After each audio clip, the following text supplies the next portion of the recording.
to the first in a 5-set series. This is the Workshop Podcast episodes. Workshop step number 1, accept it. Debbie Ford said, "The greatest act of courage is to be and own all that you are, without apology, without excuses, and without one's mask to cover the truth of who you really are." Stay with us today as we launch into the 5-week series outlining the 5 steps to reframing your story.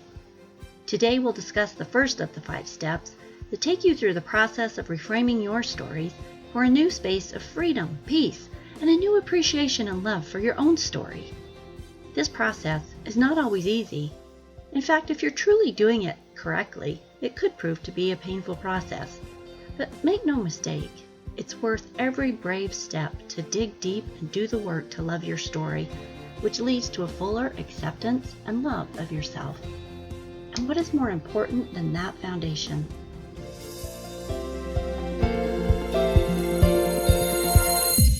Stories are our lives in language. Welcome to the Love Your Story podcast. I'm Lori Lee, and I'm excited for our future together of telling stories, evaluating our own stories, and lifting ourselves and others to greater places because of our control over our stories. This podcast is about empowerment and giving you, the listener, ideas to work with in making your stories work for you. Story power serves you best when you know how to use it.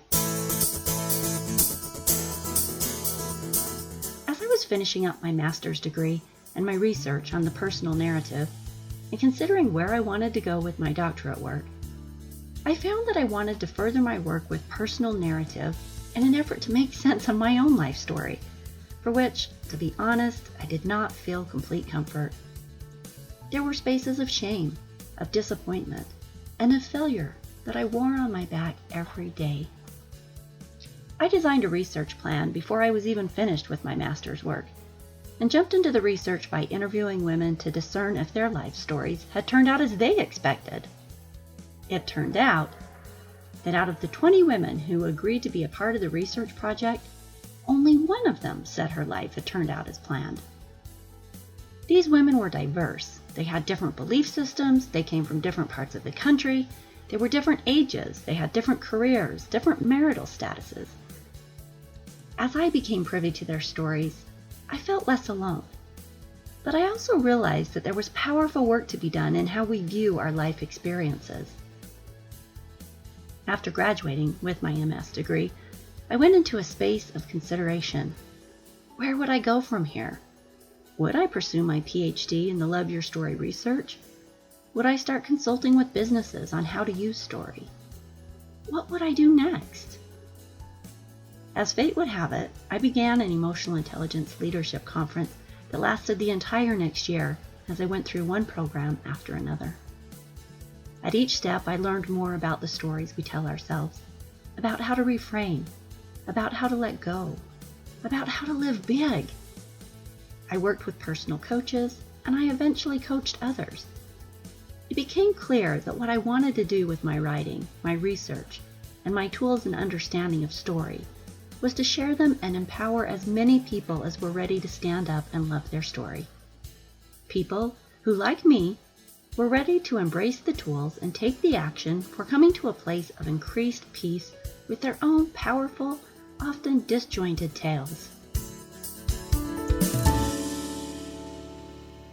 Brené Brown said in her book, Rising Strong, "So much of what we hear today about courage is inflated and empty rhetoric that camouflages personal fears about one's likability, ratings, and ability to maintain a level of comfort and status. We need more people who are willing to demonstrate what it looks like to risk and endure failure, disappointment, and regret. People willing to feel their own hurt instead of working it out on other people. People willing to own their stories, live their values, and keep showing up." Unquote. This 5-step workshop is for those people who are willing to feel their own hurt instead of working it out on other people. It is specifically for people who are willing to own their stories, live their values, and keep showing up.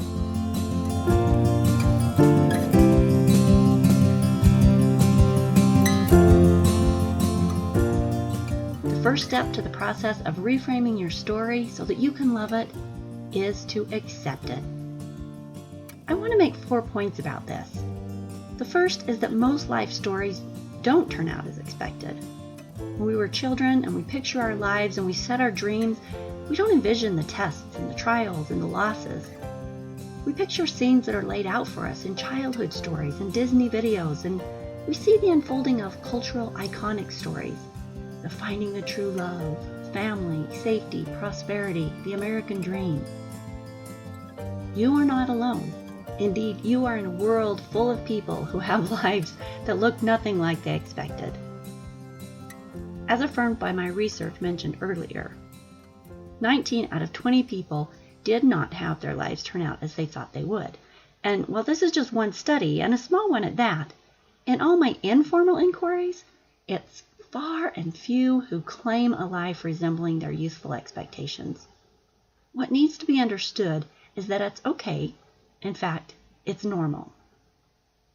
Which brings me to my second point. Life is messy, and that's okay. In episode 8, we discuss this very topic for the entire podcast. I go into detail with examples of some of our greatest icons and revered figures, like Christ, Oprah, Abraham Lincoln. And we look closely at the messiness of their lives. The messiness is part and parcel of this whole thing called life. There's real importance in embracing the mess and letting it be what it is, because in the mess is the beauty. Scott Peck said in The Road Less Traveled, quote, "Problems call forth our courage and our wisdom. Indeed, they create our courage and our wisdom. It is only because of problems that we grow mentally and spiritually." Unquote. Did you hear that? Mess is part of creation. Embrace it. Love your mess. Love your story. It's the only one you have. And let's not forget the whole point of this podcast. The idea is that we get to decide how we interpret, use, and accept our own messy stories. It's okay that it's messy. In fact, you want it to be messy because that's where you find the courage and the wisdom and the strength and all the other things that make you beautiful. Accept it with gentleness for yourself and give yourself the basic dignity you deserve.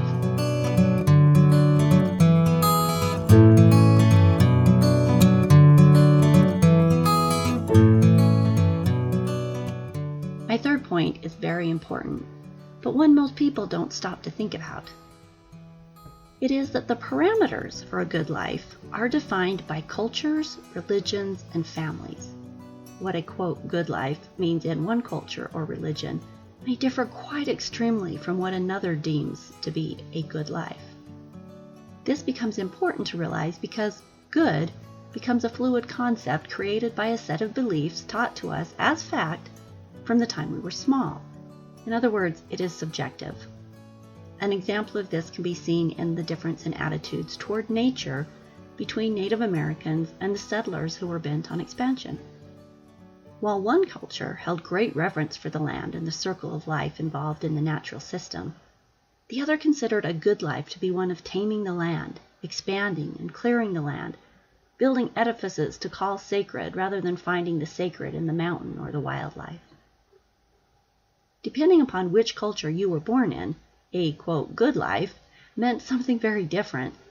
And while you may have your opinion as to which is accurate, the point is that it is subjective. European cultures, for example, are much more open about nudity than American culture. Middle Eastern cultures control their women with a heavier hand than what would be accepted in Western cultures. In each of these places, what defines a good life becomes a little something different.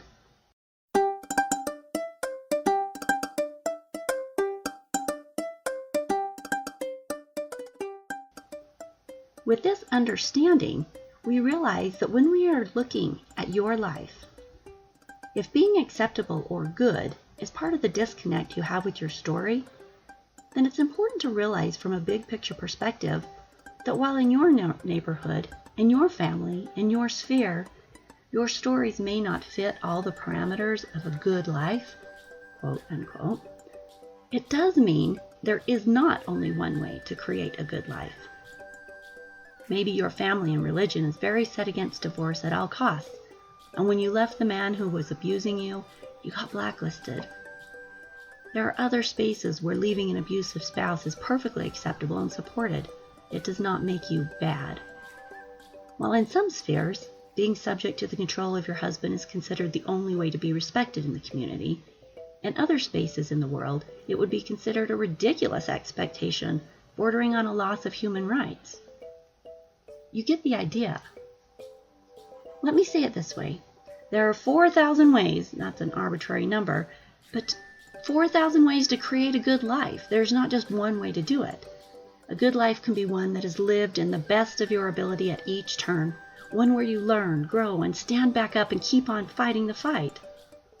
In earlier episodes, we spoke with a man, Adam Chase, in episode 32, who had created a life where he and his wife live in different states.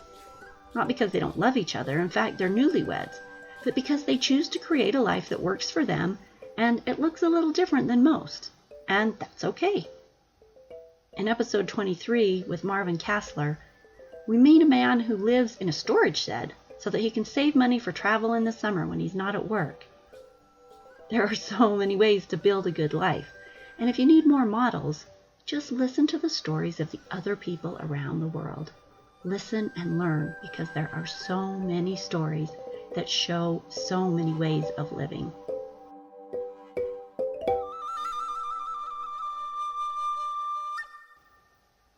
Which brings me to my fourth point, which is modeling. Not too many years ago, ever aware of the intricate mental pathways and musings crowding around in my head, I realized that when a situation came up in my life that I had no precedent for handling, I would scan for models.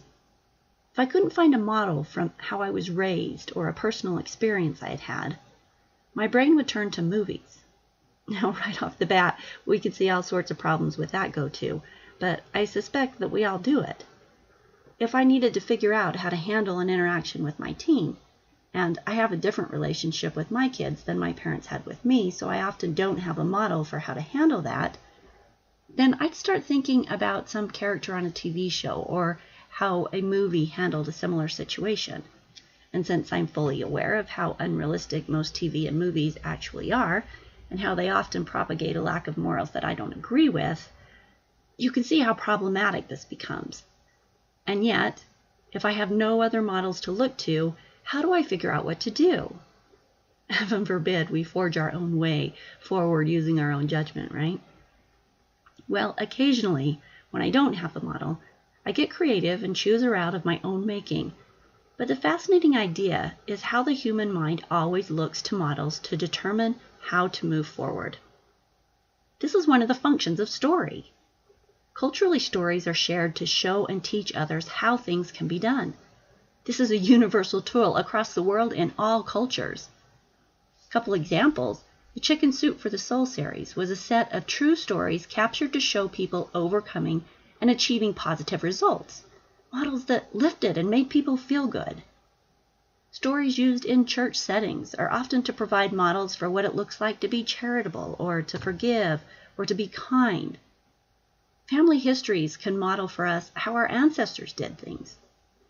In the interview with Amy Donaldson-Brass in episode 15, she shared her story of finding her own voice. This serves as a model of how someone else did it and how we can do it too. We love empowering stories that show the underdog winning because it models for us how the seeming impossible becomes possible. We learn this as children as we speak to adults, and they model for us how things are to be done.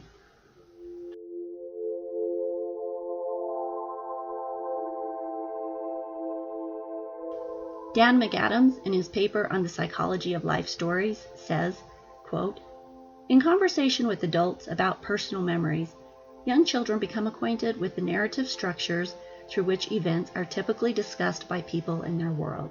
Unquote.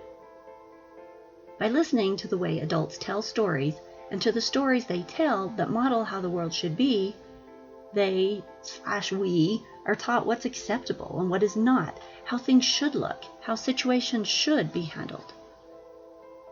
Now, let me point out the obvious. These stories are passed down multi-generationally, or at the very least from an adult to a growing and learning child. While this does not guarantee accuracy in the story in any way, it does reflect life interpretations of what is acceptable. It is an actively constructed model of what the people before you and around you believe to be an acceptable life story. This interconnectedness between a human life and the culture in which that life is lived are often very difficult to separate, and indeed the narratives allow us to see lives as simultaneously individual and social creations. That's according to the Personal Narrative Group article, Interpreting Women's Lives, from the Bloomington and Indianapolis University Press. Vast numbers of influences play into the interpretation of a life, and these forces exert their power at a very early age. For example, Mary Gergen, in her paper Feminist Reconstructions in Psychology, points out that simply from a gender perspective, quote, boys and girls are raised to regard their life trajectories differently, unquote. The social, cultural, familial, religious, and class expectation combine to prescribe a set of values that are acceptable and expected for each of us. So, in other words, identity is a cultural as well as an individual construct.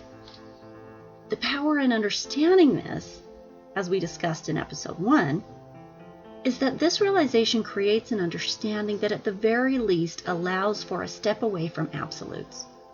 If you were born in China and your culture provided reason and expectation that women should have bound feet, or if you came from a culture where female circumcision was expected, or just because you were raised around prejudice or grew up with stories where others were marginalized, criticized, or harmed, doesn't mean that we can't seek for other models. While much of the world considers all of these atrocities, those within the cultures themselves have accepted those actions and interpretations of life and people as acceptable and often even crucial to living in the way life is, quote, supposed to be lived for them. It is the understanding that these expectations are created by people who came before us and around us, and that doesn't necessarily make it right ways of thinking or being that becomes crucial. In fact, doing the work of stepping away from those cultural constructs and finding other stories and models becomes crucial to examining life possibilities. And the easiest way to expand our minds and to look at other ways of being is to find new models. This is where we begin to listen with open hearts to stories from people all over the world, to consider all the ways of living and to not define or marginalize our own lives because they didn't turn out exactly as was prescribed by the culture we were raised in. I believe that part of accepting our stories is this understanding that there are multiple ways to live a life well. Understanding the fluidity and the man-made nature of expectation also gives us the understanding that because others say our story is not acceptable, simply doesn't make it so.